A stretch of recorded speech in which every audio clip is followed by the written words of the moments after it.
The New York Times is getting called out for its way with words, if you'll call it that, portraying President Biden as a, quote, storyteller-in-chief and excusing his tall tales in a new piece downplaying his repeated falsehoods, writing, quote, for more than 4 decades, Mr. Biden has embraced storytelling as a way of connecting with his audience, often emphasizing the truth of his account by adding not a joke in the middle of a story.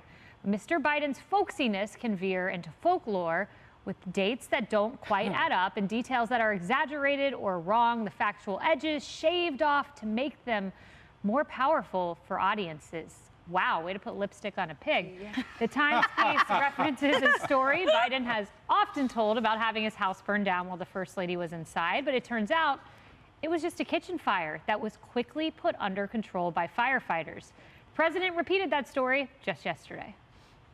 Lightning struck a little pond behind my house, came up through the ground into the air conditioning system, ended up generating thick black smoke, literally that of those proportions. And from the basement to the 3rd floor, the attic, everything was ruined. And the kitchen floor, we almost lost a couple firefighters, they tell me, because the kitchen floor was the burning between the beams in the house, in addition to almost collapsed into the basement. Oh my goodness.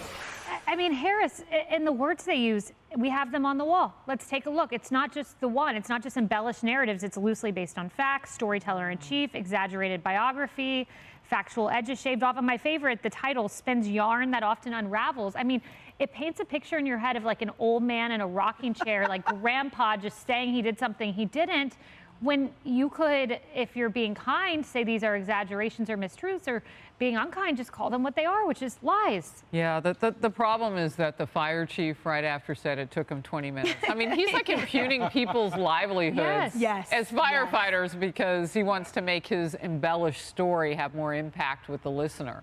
I mean, it's the difference between the front page of the news and the editorial section.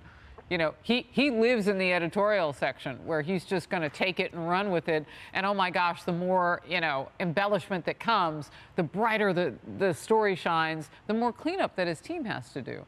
But it's not his team that's really cleaning these up anymore. It's the officials, the families of that train conductor who he purports to know because he rode on the train down to Scranton so often. And the family has said, you know, it's hurtful when you tell that. It's not possible that he knew the man because he had been deceased before he said he knew him. I mean, it's hurtful. But more than that, it is manipulation at a fiery form that we cannot accept. Yeah, he has to be a part of everyone's life story, Emily. Like he talked that Puerto Rican community gaffe that he did. He was arrested marching with the civil rights movement. His staff apparently begged him in the 80s not to say that story, and they said they thought he understood, but he kept saying it. Like, he has to be in every event. That's right. And when you strip it down to what it is, he is truly misappropriating minority cultures. He's flat out lying. He is, for some reason, trying to have some type of empathy, that close alignment with a lot of minority communities, including telling them to their face that if you don't vote for him, you're not black. And I'm not quite sure why the Democratic machine has insisted on protecting him since 1987. Because as far back as 1987, when he ran for president back then, or Senate, or whatever it was, I just blanked, that he said that he had these multiple degrees and he was this place in the class or whatever. Class, Exactly. Since then, he's been protected.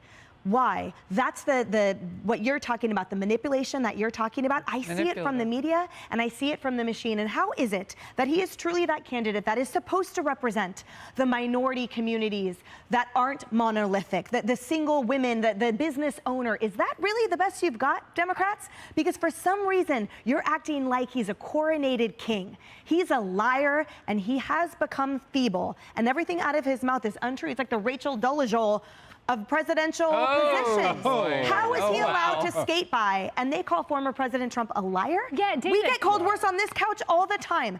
It is ridiculous the amount that they're protecting him. I don't know why. And that's just it. The same article, they call President Trump a liar. They said lied constantly. They say Biden's fictions are nowhere near the scale. And my favorite is they cite this author. They say he obviously has this tendency where he's a good and decent man. Obviously, he's a good and decent man who in politics has felt like he could stretch the truth to a point, just like virtually every president has done. Said Eric Alterman, the author of Lying in State, Why Presidents Lie and Why Trump is Worse. Like, this is who they go to as their expert.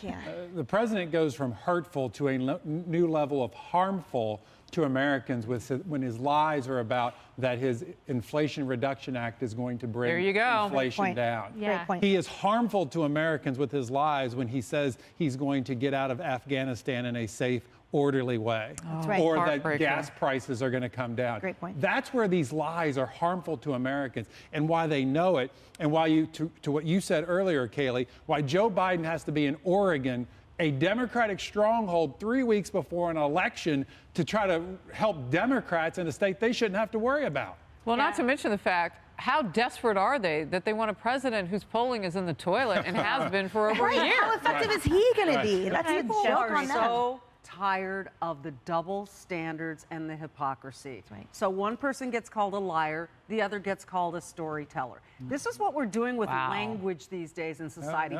It's not a student loan, because guess what? You don't have to pay it back. You know, you're not a mom, you're a birthing person. This change in language, it's really ticking people off. I'm trying to clean up my language. I have kids at home. It's really irking people because it's not only Biden who is saying these things. It's his whole staff that either, they do a little cleanup, but they stand by him. And it's the media that doesn't push back enough and doesn't question this stuff and doesn't clarify for everyone that this is bull. This is, I mean, the list of the things that he has told is unbelievable. Oh, but Michelle, the New York Times said he's unable to break himself of the habit. So there you have it. Hey everyone, I'm Emily Campagno. Catch me and my co-hosts Harris Faulkner and Kaylee McEnany on Outnumbered every weekday at 12 p.m. Eastern, or set your DVR. Also, don't forget to subscribe to the Fox News YouTube page for daily highlights.